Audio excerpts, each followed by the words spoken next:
السلام علیکم پیارے طلبہ، آج میں اشرف حسین آپ کے سامنے ایک بہت ہی بہترین یا یوں کہوں میں کہ ایک مایہ ناز شخص کی شخصیت اور ان کی نظم کا مطالعہ کرنے جا رہے ہیں، جن کا شعر آپ یہاں دیکھ رہے ہیں اور ان کے اور بھی کئی اشعار ہیں کہ خودی کو کر بلند اتنا کہ ہر تقدیر سے پہلے خدا بندے سے خود پوچھے بتا تیری رضا کیا ہے۔ تو میں ان کی خوبصورت نظم حقیقت حسن کو پڑھانے جا رہا ہوں۔ اس سے پہلے کہ میں پڑھاؤں تو یہاں شاعر کے بارے میں کچھ معلومات حاصل آئیے کچھ معلومات حاصل کرتے ہیں۔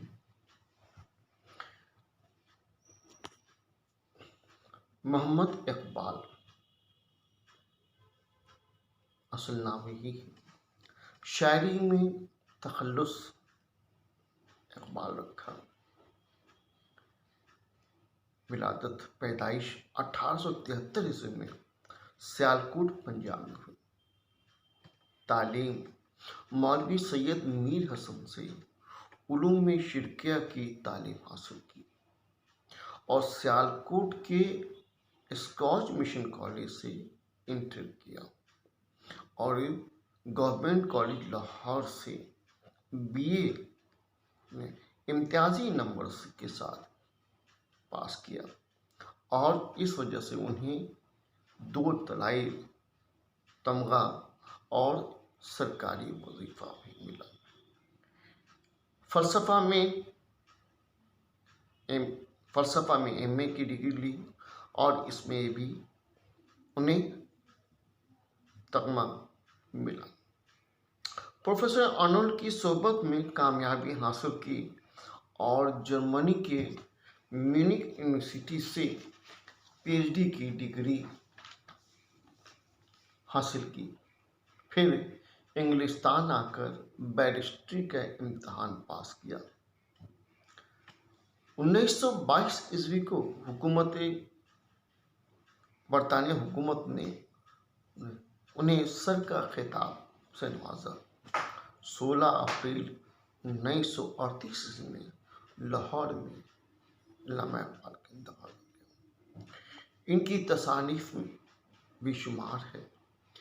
اقتصادیات پر ان کی کئی تصنیفات ہیں، ساتھ ہی ساتھ بانگ درا، کلیات اقبال، اسرار خودی، فلسفہ خودی، زبور عجم فارسی کلام ہے، جاوید نامہ فارسی نظم کی کتاب ہے، پہچے باید کردے اے اقوام مشرق یہ فارسی نظم کا مجموعہ ہے، بال جبریل، ضرب الکلیم، ارمغان حجاز یہ فارسی اور اردو دونوں کے اشعار کا مجموعہ ہے، اقبال نامہ یہ خطوط پر مشتمل ہے۔ بے شمار ان کے خطابات بھی ہیں اور خطبات بھی ہیں اور تقاریر بھی ہیں، تو یہ خطبات اور تقاریر کا مجموعہ حرف اقبال کے نام سے موجود ہے۔ شاعری انہیں اوائل عمر میں بہت کم عمر میں ہی میر حسن کی صحبت میں شعر گوئی شروع کی اور غزل کہا کرتے تھے۔ سب سے پہلی نظم انجمن حیات الاسلام لاہور میں نالہ یتیم کے نام سے پڑھی۔ شاعری میں داغ دہلوی سے اصلاح لی۔ اقبال نے اپنی شاعری کو اپنے پیغام اور فکر کے اظہار کا ذریعہ بنایا۔ آپ حرکت و عمل اور خودی کی تعلیم دیتے ہیں، انسانیت کی تعلیم دیتے ہیں، لوگوں میں وطن سے محبت، ایثار و قربانی، فلسفہ، انقلاب، جوش، اسلام اور سماجیات کی باتیں شعر کے ذریعہ بتاتے نظر آتے ہیں۔ جیسے کہ یہ شعر غور کیجیے کہ خودی کو کر بلند اتنا کہ ہر تقدیر سے پہلے خدا بندے سے خود پوچھے بتا دے لیڈر سا کیا ہے۔ یا اور بھی ہے، نہ سمجھو گے تو مٹ جاؤ گے، اے ہندوستان والو تمہاری داستان تک بھی نہ ہوگی داستانوں میں۔ اور پھر دیکھیے کہ جس کھیت سے دہقاں کو میسر نہ ہو روزی، اس کھیت کے ہر خوشہ گندم کو جلا دو۔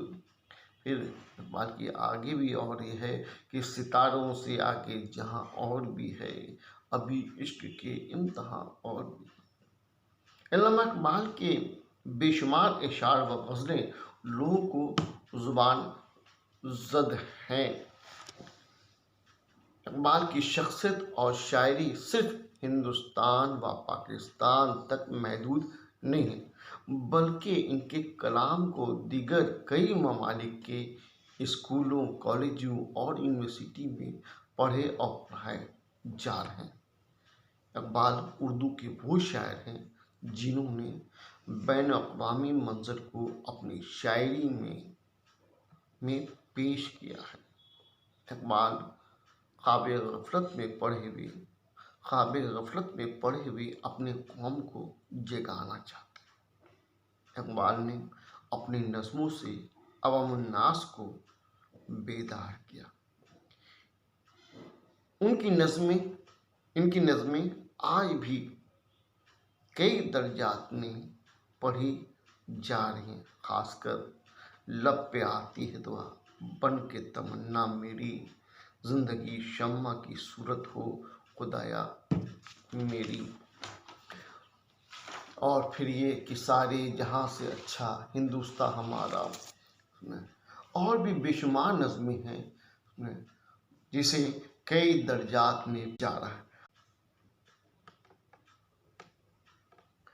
آئیے آپ کے درسی کتاب میں جو نظم ہے حقیقت حسن علامہ اقبال کی ہے، اس نظم کے بندوں کو ہم دیکھتے ہیں۔ دیکھیے پہلے بند میں کیا لکھا ہے۔ خدا سے حسن نے ایک روز یہ سوال کیا، جہاں میں کیوں نہ مجھے تو نے لازوال کیا۔ ملا جواب کی تصویر خانہ ہے دنیا، شب دراز عدم کا فسانہ ہے دنیا۔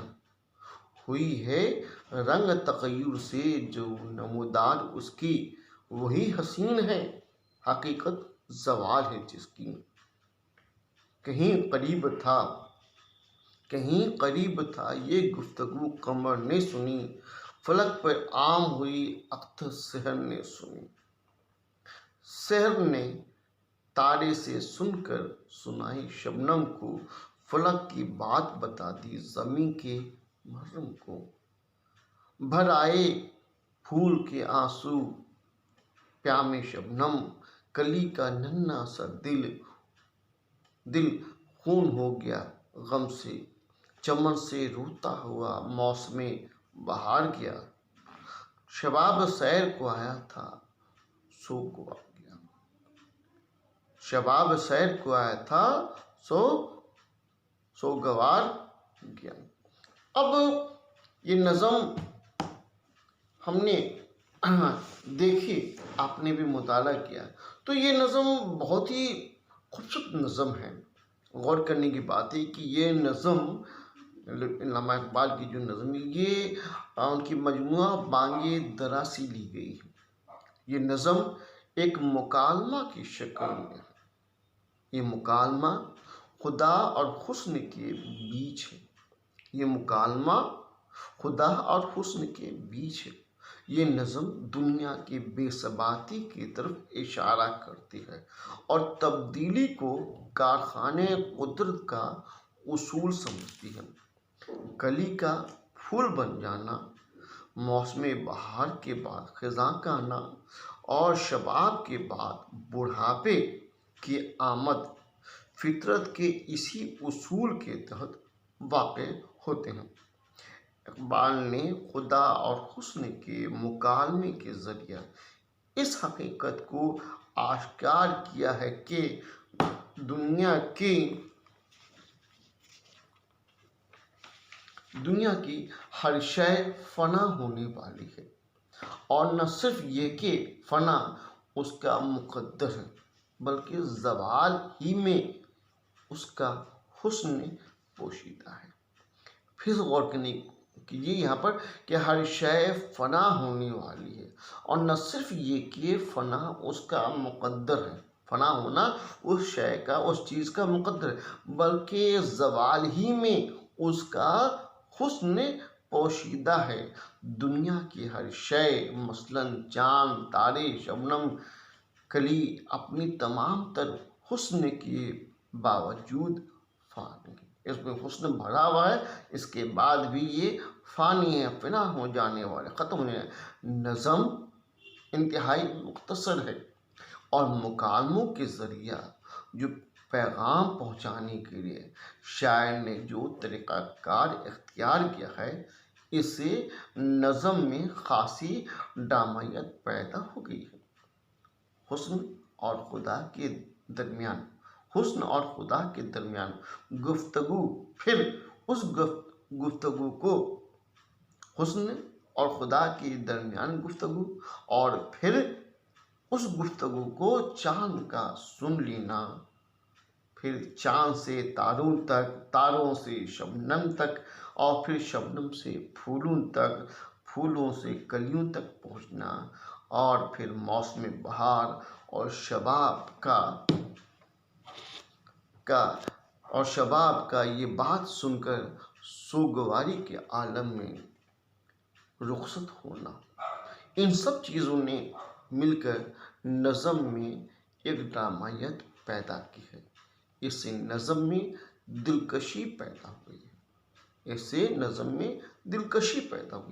7 اشارات پر مبنی یہ نظم اپنے خوبصورت انداز بیان، دلکشی، فلسفہ و فکر، نغمگی اور ترنم کے ساتھ قاری کے ذہن و دل پر اپنی گرفت مضبوط کرتا ہے، اور تاثرات کو یکجا کر کے ایک پیغام دینے میں کامیاب ہو جاتی ہے۔